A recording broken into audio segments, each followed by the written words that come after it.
He rode across TV screens for years as the perfect hero. In 1952, Clayton Moore suddenly stopped being on the show. No one knew the reason. Did it cost money? Was it in charge? The substitute actor did a terrible job. Moore never talked about what happened when he got back. In the 1980s, a shocking case tried to take away his mask for good. The real man who played the Lone Ranger fought much worse fights than any bad guy on the show. Mike Moore was born in Chicago on September 14, 1914. He was the third boy and the youngest. Charles, his dad, was a real estate agent. Even during the Great Depression, the family had enough money to live on. It was terrible for many families, but the Moores had a maid who lived with them in a vacation place in Canada. Jack was safe and secure, which was rare for kids his age. He was free to think and explore, but Jack didn't want to become a doctor like his father wanted him to. Instead, he was drawn to performance and physical tasks. He was different even when he was a child. He was an acrobat in a show by the time he was 12. He didn't just hang out, he worked out hard. While other kids played and swam during summer trips to Canada, Jack did flips and hung from trees like a dancer. It worked out. He was in a professional trapeze group called the Flying Bears by the time he was 19. It wasn't just a show for him. He had to catch other people in the air because he was the catcher. He loved it, even though it was dangerous and hard. The Chicago World's Fair started that same year. In 1934, a lot of people came to see what the future held, and Jack Moore was there, acting high above them. He put on shows every day, and the strength and accuracy of his moves amazed the crowds. It was more than just fun. It was being exposed. He became known to some people. They saw more in him than just his flips. They saw a friendly face and a lot of charm. That opened up a new world for him. Modeling. A company called John Robert Powers signed Moore in New York. It was very important. It was at that time that Powers was one of the best modeling companies. Moore was a great fit because he was tall, had a strong chin and bright eyes. His picture was in ads, catalogs and papers until the late 1930s. He looked like the perfect American. He made money and made links in the business by modeling. I felt like something was still missing. The photos were quiet. Jack was ready to go. He did something risky in 1938. He went to Hollywood after leaving New York. He didn't have a big job lined up. All he had was hope and a resume, and how good he is at sports. He did any part he could get in those early years, from small jobs to stunt work. But while other people complained, Moore thought of it as practice. He watched how actresses said their lines. He learned how to make cameras move. He knew how to use lighting, timing, and personality. He got better over time. Then 1940 came along. There was a manager named Edward Small who stepped in. His good looks and skills made him like Jack, but his name was too simple for him. Jack changed his name to Clayton Moore. It wasn't just about image when they changed their name. It was a change. Clayton Moore thought he was meant to be on TV or in movies. It changed who he was, and he was happy with that change. Clay got married to Mary Frances that same year. Mary's mother joined them on the flight to Las Vegas for the wedding. A very exciting Hollywood wedding. It didn't last though. After less than 2 years they got a divorce. They had different things going on in their lives. After that she was in a science fiction show. He was almost through. Republic Studios hired Clayton to be in Perils of Neoka in 1942. It went over well. He played the part of Dr. Larry Grayson, a figure who rode horses, fought bad guys, climbed walls, and even did brain surgery in caves. Even though it was too much, Clayton made it seem real. His face told me he was sincere. The tricks were done by his body. It was a lot of money back then. $175,010 to make that serial. It paid off though. Moore showed that he was a star, and Republic saw him right away as their next big serial hero, even bigger than Buster Crabbe. Moore put his career on hold to fight in World War II, just as it was taking off. Moore joined the U.S. Army Air Forces that same year. Because he hurt his knee as a trapeze worker. He wasn't sent overseas, but he still did a lot to help win the war. He was sent to Kingman, Arizona, after training in Texas. There he used his show business knowledge to plan and put together entertainment for the troops. A lot of the soldiers knew him from movies and made fun of his parts, but they still stood up for him. After that he worked with the first motion picture unit, which made training movies like Target and Invisible to help American pilots get ready for battle. He even spent some time at the base of the unit in Culver City, California. Moore said that his work wasn't very busy, but he was proud of what he did. He was released from the Army with honor in July 1945. During his time in Arizona, something much more personal also took place. Moore asked his girlfriend, model Sally Allen, to marry him over the phone while he was at military camp. Her answer was yes right away. To be with him, she even moved out to the middle of the desert. In the 1940s, that kind of quick love story during the war was typical, but theirs lasted. Up until Sally's death in 1986, they were married for 43 years. She didn't just back Moore, she helped boost mood at the base by often taking part in the shows he put together. Over time, Moore's love for Sally made people who worked with him think of how loyal he was as the Lone Ranger. Moore didn't waste any time after the war. As soon as he got back into movies, he went straight for westerns. He worked non-stop from 1946 to 1947. Big names like Roy Rogers and Gene Autry got to know him, and they liked the way he wrote. Moore was in a number of movies, including 5 Gene Autry productions: The Cowboy and the Indians and Riders of the Whistling Pines in 1949, Sons of New Mexico in 1950, and both Barbed Wire and Night Stage to Galveston in 1952. He learned a lot from these, especially working with big stars. In the 1946 movie The Crimson Ghost, he played a hooded hero without getting credit for it. This was an early sign of things to come. He was also a guest star on TV shows like The Gene Autry Show and The Range Rider. The tough but kind persona that would later define him was shaped by these parts. Then he got the part that really showed how versatile he was. Played Jesse James in the 1947 movie Jesse James Rides Again. It took less than a month to make and cost $180,497. Moore's Jesse wasn't just a bad guy. He tried to be a good person. People were hooked. He had a dangerous edge that made the character feel real. He was focused and quick on the draw. Republic Pictures immediately ordered a second movie because of how well the first one did. Moore came back for Adventures of Frank and Jesse James in April 1948. That one was shot even faster in just 21 days, and cost $149,985 to make. The tricks, they were exciting, and Tom Steele wrote a lot of them. He was in charge of the most dangerous scenes. Most Republic serials had 15 chapters, so these two with only 13 chapters stood out, but they worked. Moore was able to lead a team and play a hero with many sides. The man behind the hit radio show, George W. Trendle, was looking for someone to bring his masked hero to TV in 1949. He wasn't willing to hire just anyone. He required someone who seemed, moved, and spoke like justice. When Clayton Moore walked into the interview, he told Mr. Trendle, "I am the Lone Ranger. Don't think that faith was empty." Moore had already done a great job in Ghost of Zorro, and his background in sports made him a great fit for the part. By the time he was 20, he had already worked as a trapeze artist in Chicago and done shows at the Century of Progress Expo. Wasn't acting when the first show aired on ABC on September 15, 1949. He was the Lone Ranger. But a strange thing happened. Jones didn't like Moore's voice, even though it was deep and rich. Moore had to sound just like the person on the radio. Brace Beamer. Moore wasn't upset. He worked hard with a vocal teacher and practiced until he could match every tone and rhythm. However, Trendle wasn't happy. In 1950, he told producers that Moore's sound was getting too different from Beamer's, and he even said he would replace Moore if Moore didn't change. Moore didn't give up though. He completely changed his voice, becoming the version that fans had loved for years in both audio and video. As a result, his voice became famous, and he made the change from radio to TV seem natural. There was more than one man on the show. The Lone Ranger was a big hit when it came out on TV. Ratings were huge. Number 7 from 1950 to 1951. From 1951 to 1952. Number 18, and number 29 from 1952 to 1953. But what made it really special was how Moore and Jay Silverheels worked together.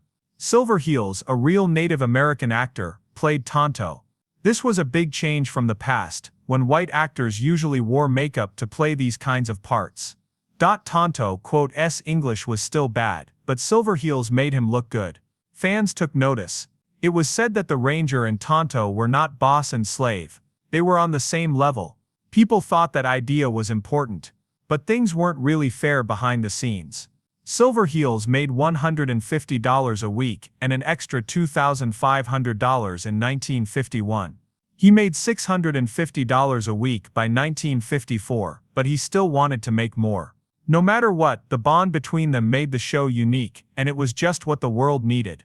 A lot of people in America had TVs, and they all gathered to watch the man in the mask and his friend ride into action. Moore was more than just good looking, he went through it. He taught Silver, the horse, on his own. He did his own moves on screen, like galloping, jumping, and wrestling, episode after episode. Moore would show off his skills in public even after many years had passed. Fans were thrilled as he spun his Colt .45s. He was still in good shape, fast, and the Lone Ranger at age 71. He always told his fans that the Ranger only shot to stop, never to kill. That was in the code, and Moore thought it was true. Then in 1952, something terrible happened. Moore was removed out of the blue. John Hart took over. The show kept going, but something wasn't right. Moore didn't know the reason. He wrote in his book that he never asked. Some said it had to do with a contract disagreement. Some people, like his daughter, thought he knew about how much money Lone Ranger Goods was making and might have asked for a cut. But she also didn't think he would ask for money. Trendle, on the other hand, thought it didn't matter who played the role. The mask was all that people needed. He was wrong. Stayed busy with work during that year off. He stopped going by Clayton and became Clay Moore.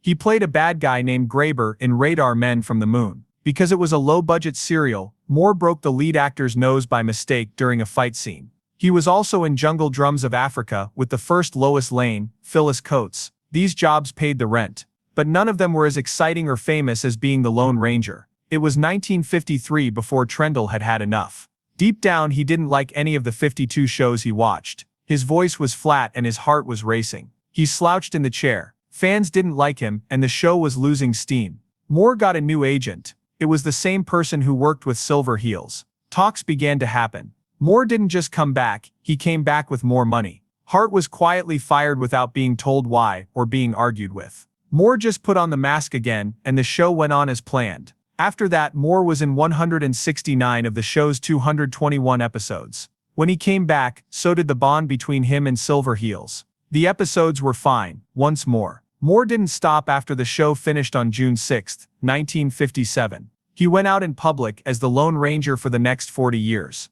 It was ads he filmed. He went on talk shows. The character went everywhere with him. He would even say the Lone Ranger's creed at events. In 1979, the court tried to tell him he couldn't wear the mask. Moore fought back though, and was able to keep playing the part he loved. Behind the scenes, things changed too. Jack Rather, a businessman, pushed for the character's rights in 1954. He didn't just bring Moore back, he also paid for the last season to be filmed in color, even though ABC was still showing it in black and white. He thought the show would do well in the future. Instead, Rather took it to the movies. The next two movies were The Lone Ranger 1956, which made $1.55 million in the US, and The Lone Ranger and the Lost City of Gold 1958, which was shot in Eastman color. Moore and Silver Heels were in both, and they both became cult favorites. Even after The Lone Ranger finished, Clayton Moore was still well known. In the 1960s and 1970s, he did ads with the character to keep it alive. I remember one for Gino's Pizza Rolls from 1972 very well. Even his old co-star Jay Silverheels came back for it. They played off of the show's famous line, "Who was that masked man?" while dressed up. This time the riddle was about who gave them pizza rolls the first time. People really liked it, even though it was strange. Moore did ads for Aqua Velva as well, and people heard his deep familiar voice right away. He never thought of these ads as work. He would only play parts that made the Lone Ranger look like a strong hero. Moore didn't just wear the mask for fun, it had meaning. Behind the scenes though, things weren't going so well for him. 14 years his senior, Moore died in August 1986. That same month he got married again. Connie Crivello was her name, and she had been Sally's nurse. That made some people feel bad. The couple split up. It was over by 1989. Still in October 1986, the couple did something brave that made the news. On a California road, they helped a driver who was hurt. Moore jumped in to help even though he was in his 70s at the time. Kind of like the part he played. Things got tough after the breakup. Moore was getting older, having a hard time figuring out who he was, and in the middle of a very tough court case. In August 1979, there was a very shocking case. The company that owned the rights to the Lone Ranger character got a court order telling Moore he couldn't wear the mask in public. Moore was 65 years old. He had been the Lone Ranger in 221 episodes and many other roles for almost 30 years. However, Ruther's business was making plans for a new Lone Ranger movie. They were afraid that Moore's continued presence would make things harder for everyone and ruin their $18 million investment. Moore went to court wearing a full cowboy dress, a white hat and a mask. He was told to take off his hat by the judge. Moore left instead in a quiet way. He cared too much about the mask. That case was more than just the law. It was very close to home. Vern Foster, the judge, said Moore could no longer wear the mask or call himself the Lone Ranger in public. It was a terrible blow. The ruling was based on an old part of Moore's contract and a case from the past where Bela Lugosi's son failed to protect the rights to his father's Dracula film. Rather's lawyer was mean to Moore during the case and said he was crazy and too old to be the Lone Ranger. In the end, Moore said it felt like getting hit in the face. The judge even said he felt sorry for Moore, but that the law was clear. It was the end of a story that began in 1949. Moore didn't give up though. He joined forces with Foster Grant Sunglasses in 1980. He would wear sunglasses instead of the mask if he couldn't. He was in their Who's Behind Those Foster ad with Woody Allen, Raquel Welch and other famous people. But he didn't have on the mask in the ads. He still wore the white hat, blue shirt and red scarf. When kids saw those ads, they began to think of the man in sunglasses as the Lone Ranger. It was a smart move. Moore stayed in the news from 1980 to 1984 without breaking the court's rules. The glasses turned into a new type of sign. Then there was the 1981 movie The Legend of the Lone Ranger. It went off. The movie that cost $18 million only made $12 million, so it lost $6 million. Clinton Spilsbury, the lead actor, was terrible. He had the right look, but he couldn't act. His words were so bad that James Keach's voice was used instead of his the whole time. Some people found out even though they tried to keep it a secret. Gene Siskel made fun of the choice by saying that who played him would be the only question people would ever ask. The Lone Ranger wasn't even dressed up until almost an hour into the movie. It was done slowly and badly. 2 Razzie Awards were given to Spilsbury for worst acting. That was the end of his career. William A. Fraker, who directed it, never made another movie either. Clayton Moore's fight wasn't just over a mask. It had to do with character, history, and something much more important. He finally got to wear the mask again in September 1984, after 5 long years of court battle. That man had been the Lone Ranger since 1949. The case had been going on since 1979, and Jack Ruther, who owned the character's rights, was in charge of it. But on September 20th, Ruther dropped the case out of the blue. After only a few weeks, on November 4th, he died of cancer. Some people thought that Ruther changed his mind when he knew he was going to die. Moore's agent got the letter that stopped everything on October 17, 1984. Jack's wife, Bonita Granville Rather, wrote that Clayton Moore could wear the Lone Ranger mask again. The fight was over in an instant. Moore had not waited quietly though. Even though he wasn't allowed to wear the mask, he came up with a clever way to keep the image living. Instead, he wore Foster Grant sunglasses that went around his eyes. He was so good that they used him in their ads. People really liked it. He was on the show Real People in 1980. He couldn't even say anything because the cheers were so loud and long. His fans stood by him. Over 1 million people signed the petition. 500,000 letters were sent to him directly. In 1982, 2 years before the case finished, Moore was chosen to be in the Stuntman's Hall of Fame. It remembered that he started out as a trapeze artist and gave him the nickname King of the Serials. He then had the event in 1990 that made his place in Western history clear. He was made a member of the Hall of Great Western Performers in Oklahoma City on March 15. Among them were John Wayne, Gary Cooper, and other greats. He won the Western Heritage Award that same year. He won the Golden Boot Founders Award in 1998, which honored his life's work in Westerns. These awards were given to him because of who he was, not just his talent. Moore often said that writing about him made him a better person. In real life, he followed the Lone Ranger's rules. At every award show, he talked about his old co-star on TV, Tonto, who was played by Jay Shiny Shoes. They had made more than 200 movies and TV shows together. But in 1987, he won one of the most important awards. Moore got a star on the Hollywood Walk of Fame on June 5. But this wasn't any star. Clay Moore, the Lone Ranger, was written on it. Before, no other actor had been able to have both names on the same star. No one had ever done it before. He showed up that day dressed as the whole thing. People came with lunchboxes, comic books, and silver toy guns for him to sign. One of the largest crowds ever seen at a Walk of Fame event. His star is still one of the most looked at on Hollywood Boulevard. In 1984, the same year he got his mask back, more people were added to the Western Walk of Fame in Old Town New Hall. Icons like John Wayne and Clint Walker stood next to him. After that, his famous black mask was bought by the Smithsonian in 2004. That was the one he wore when he won the court case. That simple piece of cloth and plastic turned into a sign of fairness. For 44 cents in 2009, the U.S. Postal Service put out a stamp with Moore as the Lone Ranger riding silver. Not many artists have ever gotten that kind of national praise. Moore wrote a book in 1996 called I Was That Masked Man. It was about his life from getting the part in 1949 to the case that tried to take it all away.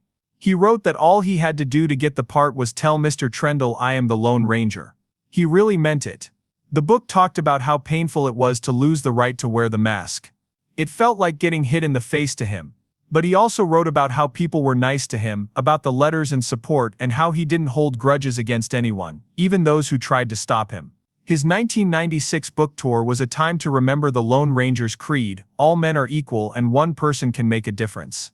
Fans in the West loved the book, not just for the stories but also for how real he seemed. Moore did more than play a hero. He was one. Clayton Moore had both happy and sad times in his personal life. He got married 4 times. That was from 1943 to 1986 when he was married to Sally Allen, and they had a girl named Dawn Angela. He got married again after Sally died, but those marriages didn't last. After that, he married Clara Petroni when he was 77 years old, in 1992. It was different this time. There was peace. Their life together in his Calabasas home was peaceful and full of love. His fame began to fade, but he had found someone who understood him, which was what he needed. Clara told everyone what those last days were like after he died. She said that it hurt her to see how much his body had lost. She said through tears, "You wouldn't believe this was once the man who wore the mask." His strong, proud features were no longer there. Even though he was pale and thin, he had always taken care of how he looked. Even when he was 80 years old, he didn't want to be seen without his mask. People should remember the hero, not how weak he was. He did let someone in at the end, though. As he lay dying in a hospital bed, he reached out for Clarita's hand. His body wasn't very strong. Even though it was hard for him to breathe, he still reached out. He didn't want to give up life, her, or the things that were important to him. That moment said more than any words could. He tried to comfort someone even though he knew he was going to die. Clay Moore did that. That was the Lone Ranger. Moore died of a heart attack at home on December 28, 1999. He was taken to a San Fernando Valley hospital right away, but it was too late. He was 85 years old. It was right after Christmas and before the new year. The timing seemed to be a sign. A time had passed. He had said that he wanted to wear his white hat when he flew to that big ranch in the sky. He did in a way. He was buried with the things he built still on him. His wife Clarita and daughter Dawn are still alive. The man he left behind was more than that, though. One built not only on movies and TV shows but also on the way he lived. He made 169 episodes of The Lone Ranger. He showed up in a huge number of places, but he also encouraged a lot of people to live with respect, bravery, and kindness.